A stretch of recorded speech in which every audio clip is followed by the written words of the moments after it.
क्या कारण है कि करोड़ों की संख्या में बांग्लादेश से लोग भारत में आते हैं, हम बाड़ लगाते हैं, वो लोग वहां से मना करते हैं कि आप हमारे आदमियों को आने दीजिए, और हम कुछ नहीं कर पाते।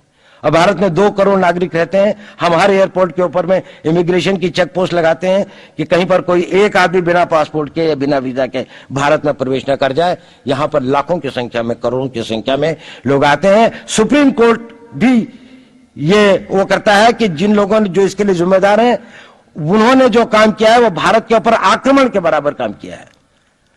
और वही सरकार उस सुप्रीम कोर्ट के 25 जुलाई 2005 के निर्णय के 3 दिन के अंदर में एक नया अध्यादेश जारी करके उन सारे के सारे कानूनों को फॉरेनर्स एक्ट के अंदर में इनकॉर्पोरेट कर लेती है, क्योंकि जो वो आईएमडीटी एक्ट था उसको सुप्रीम कोर्ट ने नल एंड वॉइड कर दिया। ये सब बातें हमें सोचने और समझने की आवश्यकता है। एक कारण, मैं ज्यादा चीजों में नहीं जाना चाहता, इतना समय भी नहीं होगा, कि भारत विदेशों से इतना नहीं हारा। अंग्रेजों ने भारत के खिलाफ कोई लड़ाई ऐसी नहीं जीती जिसमें कि अंग्रेजों की फौज में भारतीय सिपाही नहीं थे। चाहे वह पहले बंगाल नेटिव आर्मी थी, 1857 के अंदर में सिखों और गुरखास ने उनका साथ दिया। जब सिखों से लड़ाई हो रही थी तो बाकी लोगों ने उनका साथ दिया। हमेशा नेटिव आर्मी उनके साथ थी। जब जब आक्रमण वेस्ट से हुआ,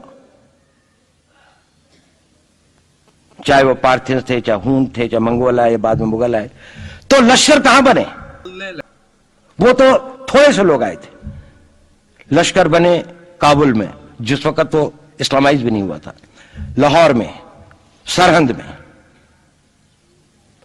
हिंदुस्तानियों को हराया है तो हमेशा हिंदुस्तान के लोगों ने साथ नहीं दिया देश का। और दर्द है तो केवल इसी बात का।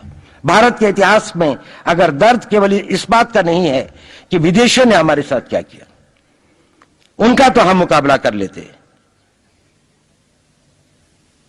दुख इस बात का था कि हमारे सभी लोगों ने साथ नहीं निभाया और साथ नहीं दिया।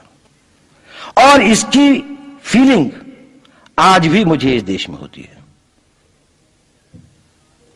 और भारत को आंतरिक या बाह्य शक्तियों से जो सबसे बड़ा खतरा है, वो खतरा इस बात का है कि हमारे अपने लोग ही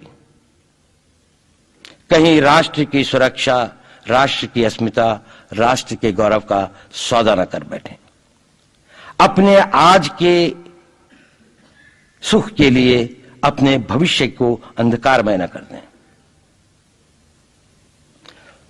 और इसके लिए जो जागरूकता चाहिए, इसके लिए जो ताकत पैदा करनी है, वो ताकत केवल समाज के अंदर भी पैदा की जा सकती है। उसको केवल आप लोग कर सकते हैं। वो केवल आज की युवा शक्ति ही कर सकती है।